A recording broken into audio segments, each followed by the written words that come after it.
Bipolar ഡിസോർഡറിനെ മറികടക്കുക. Bipolar disorder എന്നത് വൈകാരിക ഉയർച്ചകൾ, മാനിയ മുതൽ ആഴത്തിലുള്ള താഴ്ചകൾ, ഡിപ്രഷൻ വരെയുള്ള തീവ്രമായ മാനസികാവസ്ഥ വ്യതിയാനങ്ങൾ അടയാളപ്പെടുത്തുന്ന ഒരു മാനസികാരോഗ്യാവസ്ഥയാണ്. വൈദ്യചികിത്സയും തെറാപ്പിയും അത്യന്താപേക്ഷിതമാണെങ്കിലും ഈ വെല്ലുവിളി നേരിടുന്നവർക്ക് ബൈബിൾ പ്രത്യാശ, സമാധാനം, ആത്മീയ അടിത്തറ എന്നിവ നൽകുന്നു. ദൈവം നമ്മുടെ വൈകാരിക പോരാട്ടങ്ങളെ മനസ്സിലാക്കുന്നു. ദൈവത്തിന്റെ സ്വന്തം ഹൃദയപ്രകാരമുള്ള മനുഷ്യനായ ദാവീദ് പോലും അങ്ങേയറ്റത്തെ വൈകാരിക ഉയർച്ച താഴ്ചകൾ അനുഭവിച്ചതായി സങ്കീർത്തനങ്ങൾ കാണിക്കുന്നു. സങ്കീർത്തനം 13:1 അവൻ നിലവിളിക്കുന്നു, എത്ര കാലം കർത്താവേ, നീ എന്നെ എന്നേക്കുമായി മറക്കുമോ?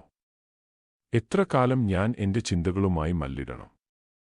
എന്നിട്ടും നിരാശയിൽ പോലും ദാവീദ് വിശ്വാസത്തോടും സ്തുതിയോടും കൂടി ദൈവത്തിലേക്ക് തിരിഞ്ഞു. സ്ഥിരത ആരംഭിക്കുന്നത് ക്രിസ്തുവിൽ നമ്മുടെ വ്യക്തിത്വം ഉറപ്പിക്കുന്നതിലൂടെയാണ്.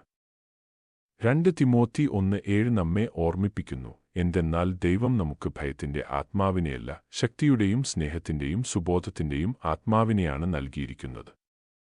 ദൈവം തന്റെ മക്കൾക്ക് സമാധാനവും മാനസിക വ്യക്തതയും ആഗ്രഹിക്കുന്നുവെന്ന് ഈ വാഗ്ദാനം നമുക്ക് ഉറപ്പുനൽകുന്നു. തിരുവെഴുത്തുകളെക്കുറിച്ചുള്ള പ്രാർത്ഥനയിലൂടെയും ധ്യാനത്തിലൂടെയും വൈകാരിക കൊടുങ്കാറ്റുകളിൽ നമുക്ക് വിശ്രമം കണ്ടെത്താൻ കഴിയും. യെശയ്യാവ് 41:10 പറയുന്നു, ഭയപ്പെടേണ്ട, ഞാൻ നിന്നോടുകൂടെയുണ്ട്. ഞാൻ നിന്നെ ശക്തിപ്പെടുത്തുകയും സഹായിക്കുകയും ചെയ്യും.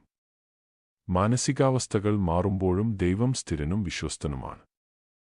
സമൂഹവും ഒരു പ്രധാന പങ്ക് വഹിക്കുന്നു.